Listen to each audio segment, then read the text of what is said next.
Yandere Simulator is supported by the following sponsors. Si vous avez cliqué sur cette vidéo, cette phrase vous est sûrement familière, ou alors est-ce parce que vous aimez le gore et que Miniature ne vous a pas laissé indifférent. Mais peu importe, dans tous les cas, laissez-moi vous raconter l'histoire de Yandere-chan aka Ayano Aishi.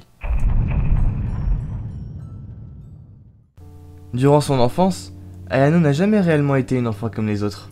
Son comportement paraissait étrange aux autres enfants.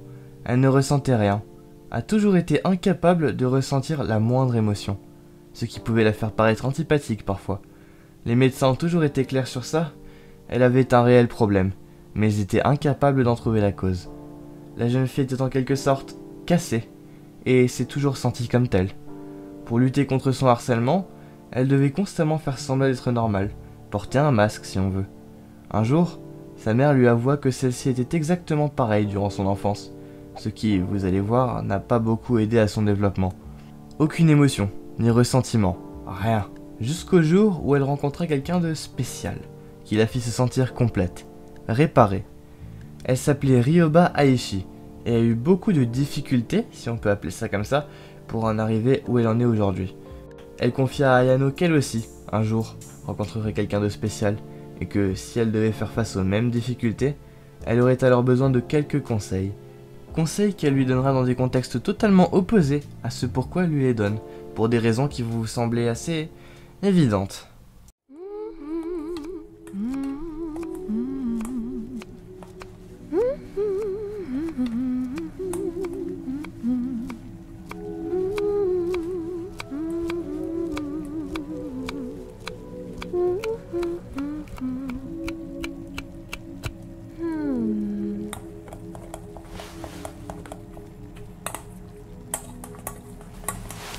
Ouch!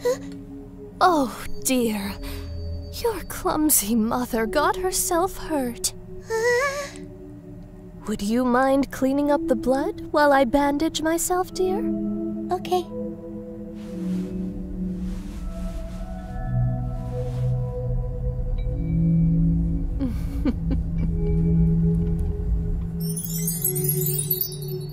It's clean. Thank you, dear. You might be surprised to hear this, but actually, the blood is still there. Here, let me show you. See this, dear? This is called luminol. Here, let me show you what it can do. First, I'll spray it where the blood was. Now, I'm going to turn off the lights. Next, I'll use something called a black light. Look what it can do, sweetie. See that? Blood combined with luminol will glow under a black light. Isn't that amazing? Now, I'm going to show you something called hydrogen peroxide. First, I'll sprinkle it where the blood was. Then, I'll rub it in real good. Now, I'll turn the lights off, and... now, the blood is completely gone. Not even the black light will show it. Isn't that just amazing, sweetheart? Now you know the proper way to clean up blood. I hope this comes in handy for you one day.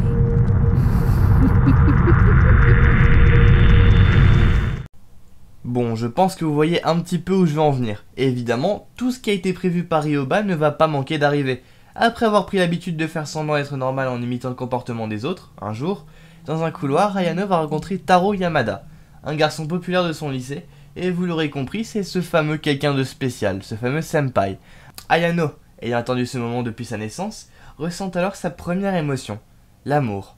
Sauf que ce sentiment va petit à petit se transformer, jusqu'à devenir de la haine, de la folie. Non, plus que ça.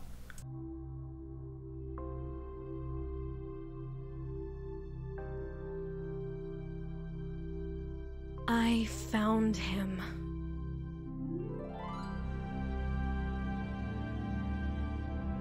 When I met him, something changed inside of me.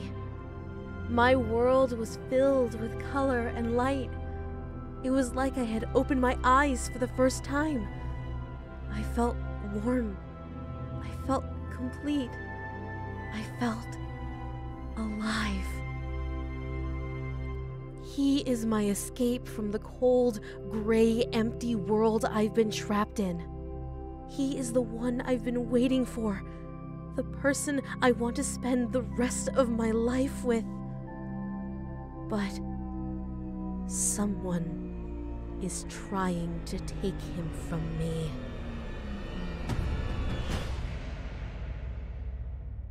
She wants him, but not in the same way that I want him. She could never appreciate him the way I do. She doesn't deserve him. He belongs to me.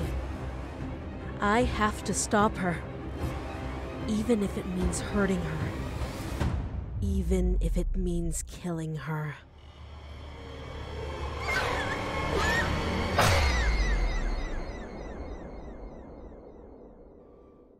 There is nothing I won't do for him. I won't let anyone come between us. I don't care what I have to do. I don't care who I have to hurt. I don't care whose blood I have to spill. I won't let anyone take him from me. Nothing else matters. No one else matters. He will be mine.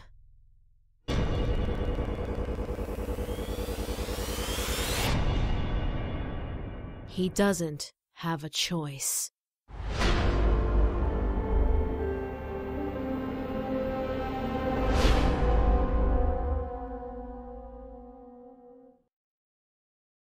À partir de là, une certaine Info-chan va contacter Ayano, afin de lui expliquer qu'elle a jusqu'à vendredi prochain pour éliminer Osana, car ça l'arrangerait bien si quelque chose de mal venait à arriver. Donc entre autres, elle va aider Ayano à l'éliminer à l'aide de quelques informations. Bon, maintenant que l'ambiance du jeu est posée et qu'on a un contact avec Info-chan, qui d'ailleurs est un personnage beaucoup trop intéressant à mon goût, on va pouvoir s'attaquer au gameplay et au jeu en lui-même.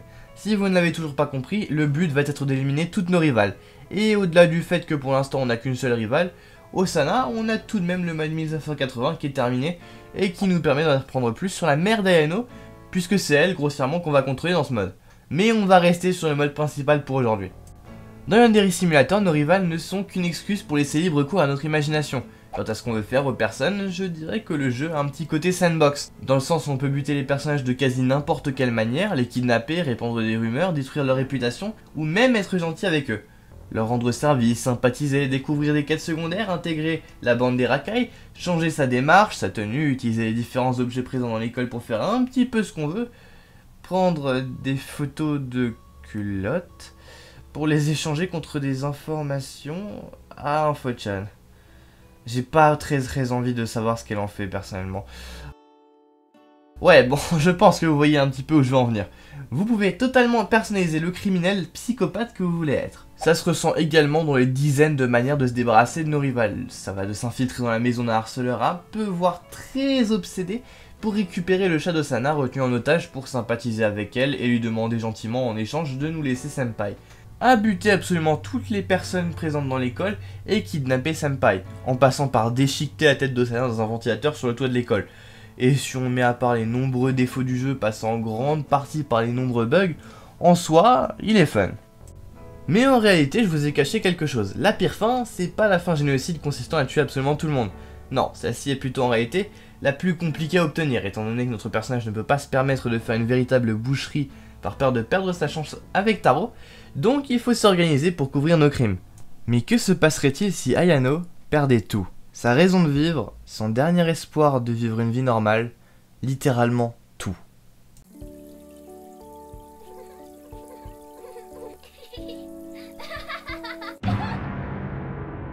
What the hell is wrong with you?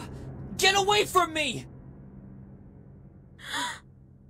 No, wait.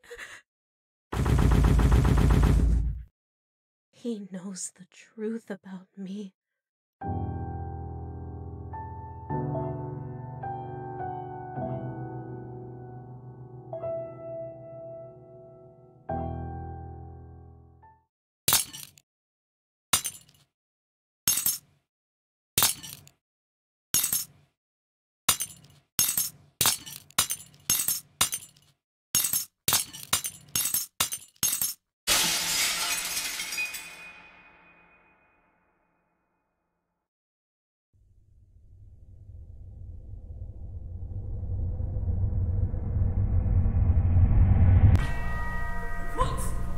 with you? Are you crazy or something? Stay back! Get away from me! Leave me alone.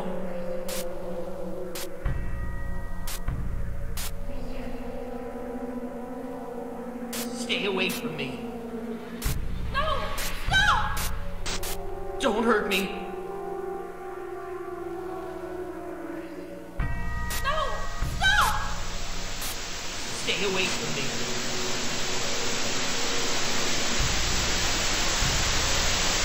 Don't hurt me. Don't come any closer.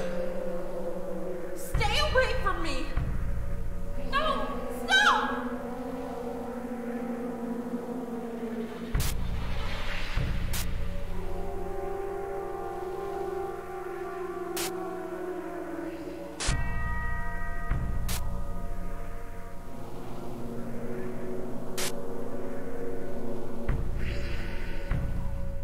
If I can't have you, no one can.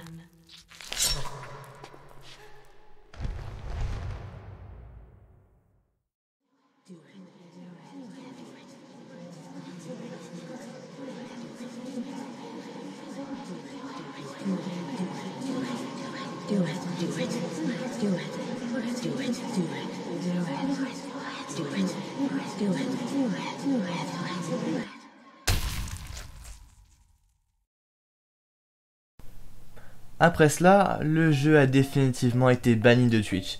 Oui, osez streamer sur ce jeu et vous pouvez dire adieu à votre compte. Et le Snap Mode n'est pas la seule raison à cela. Il y a énormément de choses très borderline dans Yandere Simulator. Déjà le principe du jouer une tueuse psychopathe qui assassine des étudiants, le non-respect évident de la femme de par les mécaniques de gameplay axées sur les culottes, en plus de servir de monnaie dans le jeu, on peut aussi avoir des bonus en changeant la nôtre. Et je précise que depuis ça a été patch, mais avant ça, on avait aussi ce genre d'action possible. Et là, vous allez me dire, mais qui peut bien avoir des idées pareilles? Eh bien, je vous présente Yandere Dev, un développeur détesté par beaucoup de fans de son propre jeu, mais alors pourquoi? La raison de la plupart des gens est qu'il est littéralement un branleur, presque autant que moi, c'est vous dire.